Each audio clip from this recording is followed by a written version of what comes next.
Start out with these. So Rico Payton, we're going to open up his window. Got a number of guys that won't practice today. Jermaine Illuminor. Hyatt will be back out tomorrow. He had to get wisdom teeth taken out. Belly, Golston, Flott still in concussion protocol. Art Green. Holland will do stuff today. Debo will do some stuff. We'll see how much they do, but they'll be out here. And I think that's it roster-wise. Anybody got any questions on that? Jermaine's. Okay. Jermaine's got a pec. Concerned that that's a serious thing or like long-term? I don't think it's long-term, but not good enough to practice today. Anything else? Not a torn pec is what I was asking. Not a torn pec, were you? No, he's got a sore pec, yeah. Yep. Anything else injury-wise? Okay, then... Real quick, with Skattebo, it seems like the outlook for him long-term is fairly positive. Is that sound right to you? Yeah, I mean, he's a couple days out of surgery, so again, he's got a road ahead of him to rehab. He just got the surgery, so I couldn't answer that. Any other surgery scheduled, or the one? That's No, just the one that he had. So I've seen him, been wheeling around. It just seems like that, when you see that was obviously a tough injury to see visually. The idea that he could be back for the start of next season seems pretty, relatively speaking, positive. Yeah. You have to ask the doctors. I think he's a couple days out of surgery, so. You haven't asked the doctor? I don't think they can give me a 6 month, 8th month prognostication. He's just getting done with surgery. He's got his leg all wrapped up. We're just going to help him rehab, and he'll be out here as soon as he can. Anything else on that? Okay, so big week with the 49ers.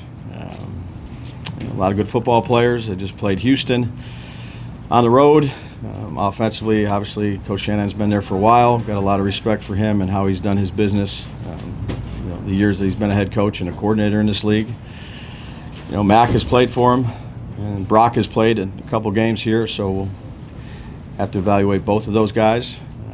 Starts with McCaffrey, who's a dynamic player, and I'm sure they'll look at a lot of things that have happened over the last couple of weeks in terms of running the ball or matchup-wise with him. They do it with everybody, but he can align as a receiver, a running back. He's a very talented player. Kittle is back, another really talented player. Trent Williams. Defensively, I think Coach Sala does a tremendous job. Those guys play extremely hard, turn the football over, they're number one in the league in causing forced fumbles, play fast, really. I'd say their speed is apparent in how they play, which is a testament to Coach Sala. So we have to do a good job this week of getting ready for another good football team. You mentioned McCaffrey, obviously. That brings up this run you mentioned. How does he present several challenges, just kind of what he can do so much with his versatility? Yeah, he's one of the better players in the league at his position. He's a mismatch in the passing game. He's a mismatch in the running game. They run a wide variety of run schemes. He can run them all. They put him on a wide variety of routes, receiver routes that receivers would run, running back. He can do pretty much everything. He's a very valuable piece for their offense, and he's extremely good. How do you go into the week thinking about their quarterback position? Like, what's your approach to that? How do you go about that? Well, I think Coach Shanahan has run his system for a long time. Mac's done a good job in replace of Brock. Brock has obviously done a good job since he's been here. Again, there's so much to prepare for relative to the different things that they do. You just study both guys, Jordan, but there's, the system is, pretty expansive, and they do a lot of the things that are difficult to defend. You mentioned that the Niners defense does a really good job at forcing fumbles. Yeah.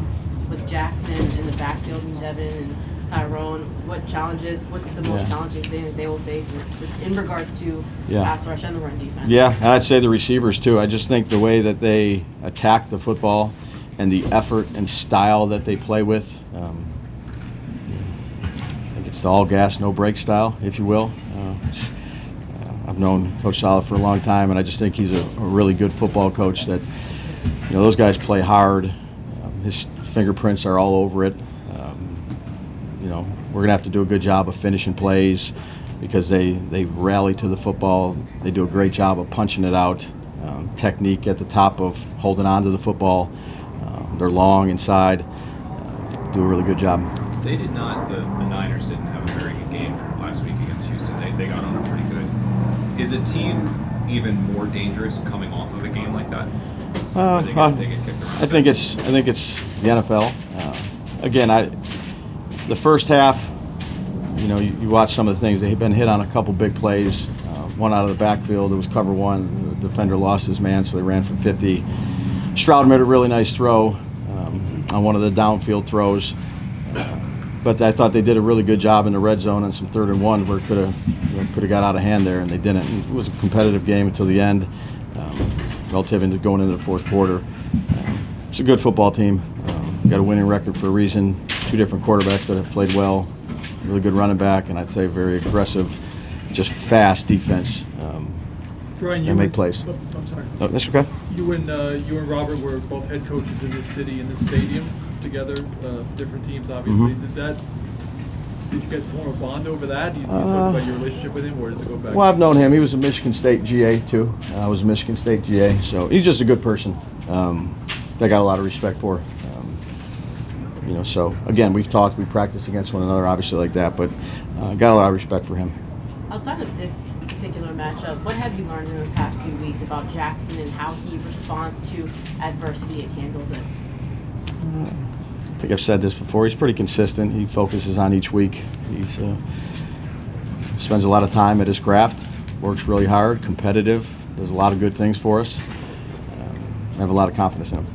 Right, Jackson has shown, the ability in unscripted situations, just not backyard football, obviously, but maybe he's got to move around and do things, and receivers have to move around and do things.